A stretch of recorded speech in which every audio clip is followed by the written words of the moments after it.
attending. I know it's the end of the day. It's been a long day. Everyone's been out, talking to each other and learning about things, and so I appreciate your attendance. And I hope that, at least, this will be entertaining, informative, and you'll get a drone out of it possibly at the end. So can't go wrong. So my name is Daniel Mitchell. I'm the VP of Business Development and Sales for IS Payments, and we're here to talk about something that's pretty near and dear to our hearts as an organization. And to help with the context of this, I'm just going to give you a couple of important pieces about who we are. So number one is that we are a completely partner-driven organization. So essentially, what does that mean? It means that we do not sell directly to nonprofits. We only work with our partners, supporting them, and ultimately supporting their nonprofits with payment solutions. That's number one. So we have an interesting kind of perspective on this because we've had to build our company over 21 years on working with partners only. Secondly is we only focus on the nonprofit space. All of our energy, all of our products, our services, our support models, our processes are completely surrounding the nonprofit industry only, no other areas of focus whatsoever. So once again, it gives us an interesting perspective on both how to create a successful partnership within the nonprofit industry.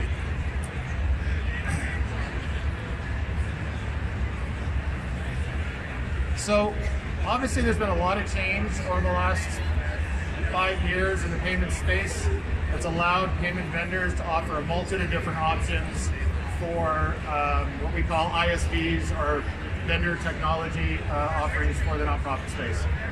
And with all of those different offerings, obviously a level of complexity has grown, and it makes it really confusing and challenging, and can be quite detrimental to your business if you make the wrong choices on both your payment strategy, and the partners you are going to work with to make that successful. So the first area that we want to talk about and focus on, which is not typical in the space, which is we focus on relationships first. So a lot of the context I'm going to be giving in this conversation is going to be skewed around the experience we've had over 21 years and working with the nonprofits and our ISV partners that kind of help to drive this. So in this space, we always approach things looking at the people and the relationships that ultimately drive the success of the partnership, and making sure that we understand both what our values are and what our partners' values are, and what their actual nonprofit customers are looking for, to make sure we have a good alignment. Because if we don't have that relationship alignment, it doesn't matter how good our technology is, how good our support is, it ultimately is going to fail. And it's not just me coming up with that. This is a stat that was done in 2016 when they studied partnership successes. And the number one reason for failure or success was whether or not you focus on the relationship side of your partnerships before you went directly into the other attributes that are going to make you successful. So, over time, we have worked and developed a framework that has allowed us to basically develop a stronger model to find, support, and maintain our relationship with our partners. And so, like I said before, the key area we focus on is this box right here on the left-hand side. So we want to understand what our partners' cultures are. So are they a development culture? Are they sales first? Do they want to be super customer-centric? What are the things that built their organization? Because if it's not a good fit with us, then ultimately we can't help them succeed, and therefore we're all going to fail. We look at their visions. We want to make sure that we're compatible with what their objectives are. Do we have the right service models to support it? Do we have the right onboarding models to support those objectives? Communication is one of the biggest ones. As we all know in relationships, one of the top reasons you'll have challenges or failures is because of communication. So we are typically looking for partners that are open to communication, the consistency of it, having frank and honest and respectful communication is a big one, which obviously builds things like trust, and then having the ability to adapt, be flexible, provide unique solutions for the actual ISV partners that we work with that are based around what their actual nonprofit customers need. And so those are some of the key attributes that we look at to protect ourselves from failure, but also to make sure that we can check the boxes and support and align with who our partners are. After that, we take and we look at these other areas. So now there's some other characteristics or attributes that ultimately we need to think about that help us understand whether or not we've got a good fit when it comes to our partners. And we do all this work ahead of time before we even get to the strategy piece, because at the end of the day, like I said, if we do not understand both the particular values that drive organizations and some of the unique attributes of where they're going to focus most to cover the nonprofits, but also the donors. So we look at it as the donors are up top, nonprofits here, ISVs, and the payment partner sits below, and they're going to make sure that they take and help that tree grow by understanding the organization and getting into the details of what these actually are defined as by each ISV partner we work with. And when we've done that, we've had very, very successful partnerships. And over the 21 years, we didn't have this model. Obviously, we've grown into this, and we've had some colossal failures that have allowed us to actually understand and make this work in a more proactive and successful manner. But we've also had some great successes, and that's what we're seeing now after we've built this model. So now we're going to get into the strategy piece. What is a strategy? Which essentially is your guiding light, what we call our North Star, and how you're going to focus with the direction you go within payments itself. So one quick question for the folks here that are, and whether you're an ISV technology company or an actual nonprofit, this model still works. We work with a lot of nonprofits directly also through our partners, and we've had multiple conversations about what they're trying to achieve, their values, how they're structured their organization. For some nonprofits, they can't and don't want, aren't very technology forward, and so therefore we have to adapt and change how we approach things with them to make it more simplified. So if I was asked in the room, just when you think about just the relationship side of the business and understanding that that's important, where would you sense yourself? So if you feel like it's super strong and you've got that all dialed in, you've really looked at the different values of your partners and what they're trying to achieve, would you say you're at let's say if you're at a 5 to 10, that would be great, and a 1 to 5 would be low. So if you're 1 to 5, show your hands, and if you think you're at between 5 and 10, I'd like to see that too. So we got a higher one. How about the lower one? Anyone? Couple? Don't want to put you on the spot, don't worry.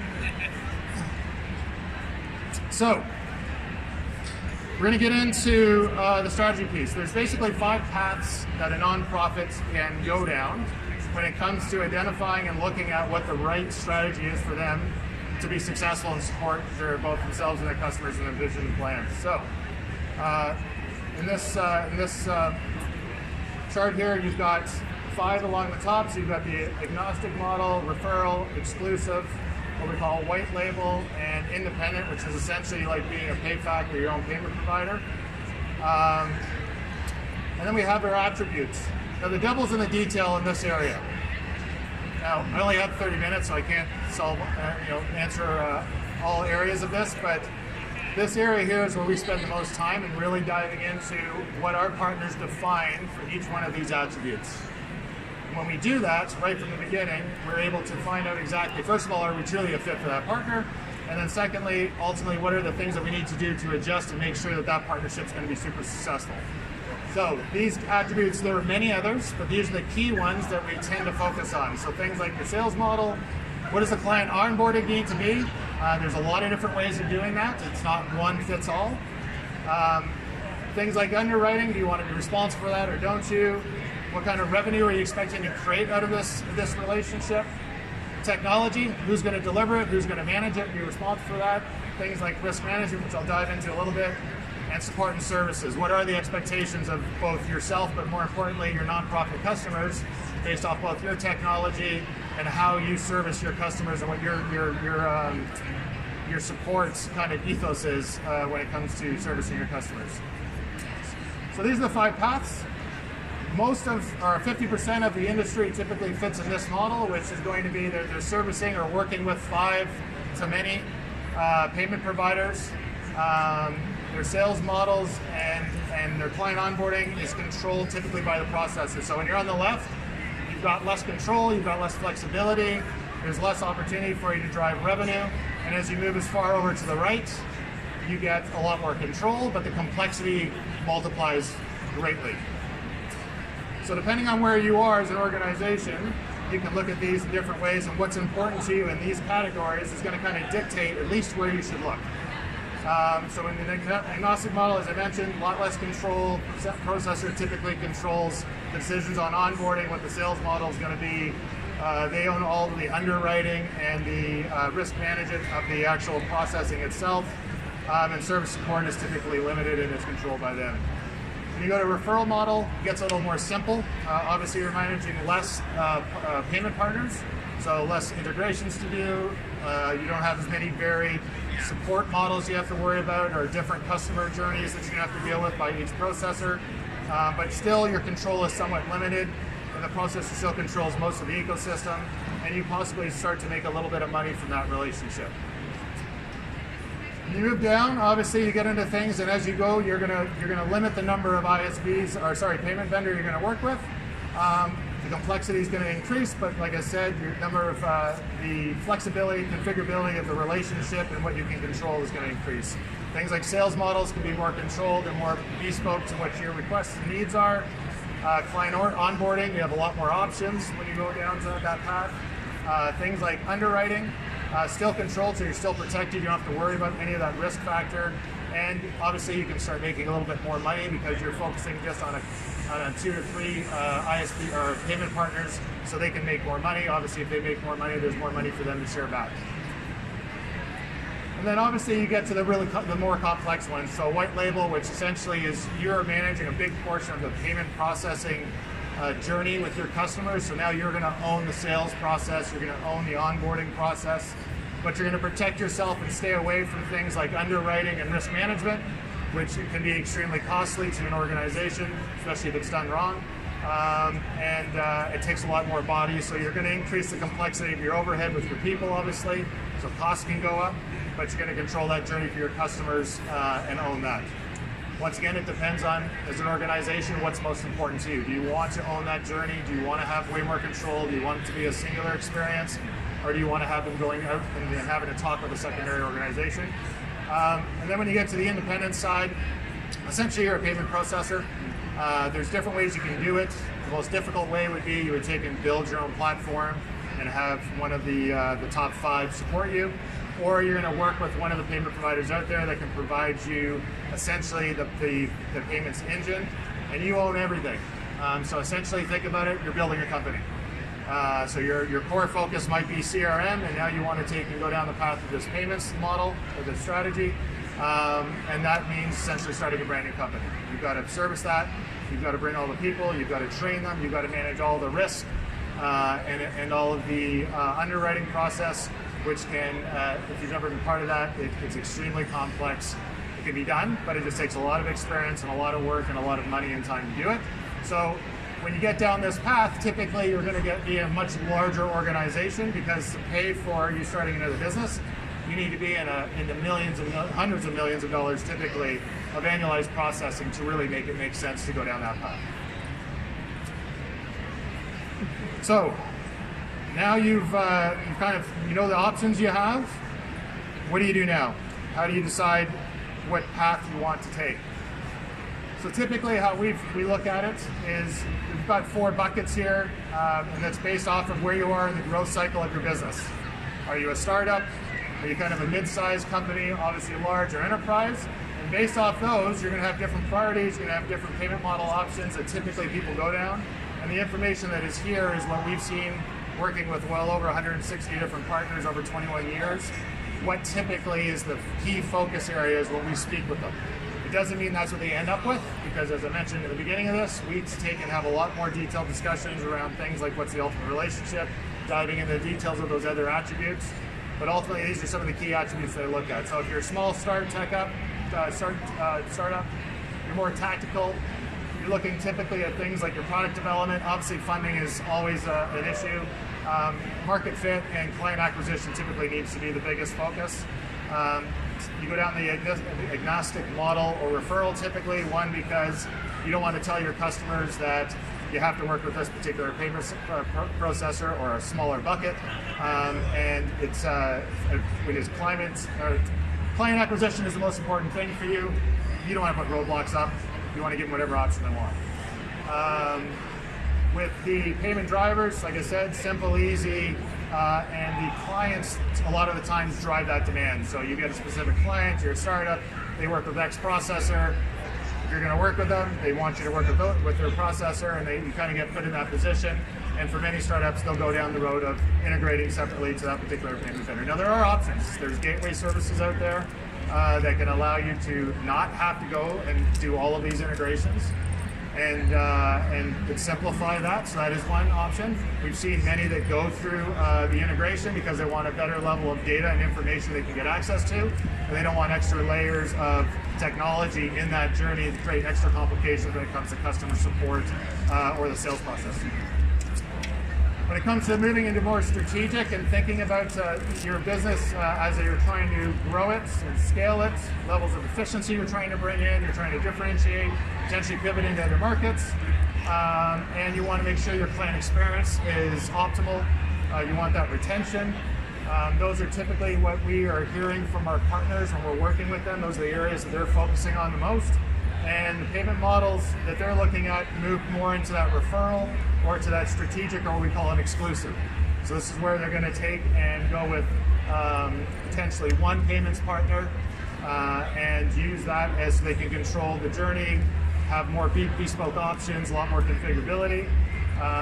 And typically when they get into this area, the revenue share starts to become more substantial, but more importantly, they have a lot more flexibility to create that unique environment they want to create success for their customers and stand out. And obviously the aspirational side is the enterprise. This is when you're getting into large amounts of processing. And what you're looking at are things like revenue. So can you make a lot more money? End-to-end, the ownership of the client experience is the top two drivers. And then after that, they may be looking at things like either it's going to be exclusive or white labeling or becoming their own payments provider to be able to really manage it and take it and make the majority of the revenue generated from the processing. And then finally, obviously, maximizing revenue shares. That typically is the main driver of why you would want to go down that path with the cost it takes and the time and energy and resources. That would be the main driver for it. So, I know we covered a lot of things. It's impossible in 30 minutes or 20 minutes to cover everything, but hopefully you've gotten a sense and some ideas of potentially where you are today, possible attributes you can be looking at or adding to your journey when you're looking at either your existing strategic partnerships and your strategic models, or potentially starting from scratch. So it's a couple of key takeaways. Look at the big picture. Decide what you and your customers need from payments that are more than just a singular approach. A great technology or a great onboarding process or a great buy rate is not the end all and be all. It is one of many things that ultimately will make the partnership successful and allow you to have the right strategy moving forward. Understand which partnership attributes are important to you. True payment partnerships, they take commitment and take time. So do the work and don't take shortcuts is one of the things we talk a lot with certain partners. And don't underestimate the human factor in the relationships in your partnerships. They're super important, and ultimately, if you're working with people that aren't aligned, at some point in time, you're not going to get what you wanted out of it, or it's going to fall apart and you're going to have to start over again. So that's it. Thank you very much for joining me. If you have any questions, happy to answer them. You can even come up and talk if you want. And otherwise, have a great event. And we also still have tickets for the drone that you can ask this fine lady over here, and she'll give you a ticket, and then we'll draw for the drone. Otherwise, any questions at all right now, or anyone? No? All right. Thank you very much, everyone. Appreciate it.